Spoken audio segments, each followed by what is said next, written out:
আসসালামু আলাইকুম। আমার আওয়ামী লীগের ভাই ও বোনেরা, আমার সালামটা গ্রহণ করবেন। 64 জেলার আওয়ামী লীগের কর্মী যারা আছেন, তে তিন আমলের সময় যারা মনে করেন ভোটের লেগে গেছিল আপনাদের কাছে, তারা কি এখন বর্তমান আপনাকে খোঁজখবর ল? আর যারা বর্তমান আপনারা দেশের মেঝে যুদ্ধ মায়ের গোতা খায়া টিকা লইছেন, তারা কি আপনাকে কোনো খোঁজখবর ল? যারা মনে করেন 5 আগস্ট থেকে আপনারা মনে করেন যে ভাগ্যা গেছে গা বিদেশে, তারাকে কোন খোঁজখবর ল? এই যে একটা বছর আইতাছে, আপনার ঘর কোনো কাপড় লতা কোনো কিছু দিছে? একটু কষ্ট করে একটা কমেন্ট করে জানাবেন। তে আমরা যে কত হুমকির মেজে আছি, এই যে আমরা টিকটকের মাঝে ফেসবুকের মাঝে আওয়ামী লীগের পোস্টার পোস্ট করে সারি, তো অনেক ফাফরের মেজে আছি। বাড়িতে তাইলে হ্যান করবো ত্যান করবো কত কিছু, মায়েরা লাইব, আত্মকাইটা লাইব।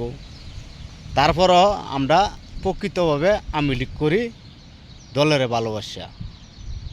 আমরা শেখ হাসিনার কর্মী,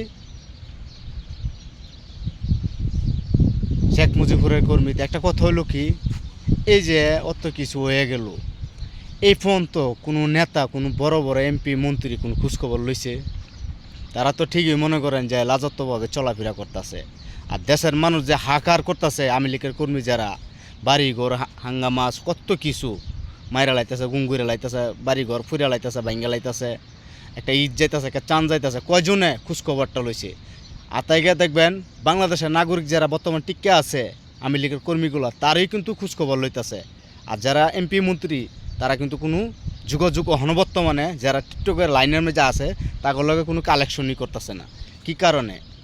আমরা কি 2 টাকা চামু না 10টা টাকা কমু যে ভাই আমরা দেন?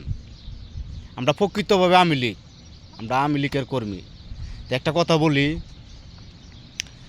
আজকে বিপদের সময় তোরা ফালায় হয়ে গেছ, কালকে আবার মনে কর বিপদ উদ্ধরে যাবো গা, আবার আয় কবি তোরা নেতা, ফুটকির খাল কিন্তু একটা থাকতো না। অন্য সময় আছে যারা আওয়ামী লীগের কর্মী বাংলাদেশে যারা নাগরিক বর্তমান বাস করতেছে, তাগর খোঁজখবর লো। যারা বিদেশ আছে তাগর খোঁজখবর তগর লওয়ার দরকার নাই। জয় বাংলা, জয় বঙ্গবন্ধু, জয় প্রধানমন্ত্রী শেখ হাসিনা। তো হন সময় আছে, খবর লো।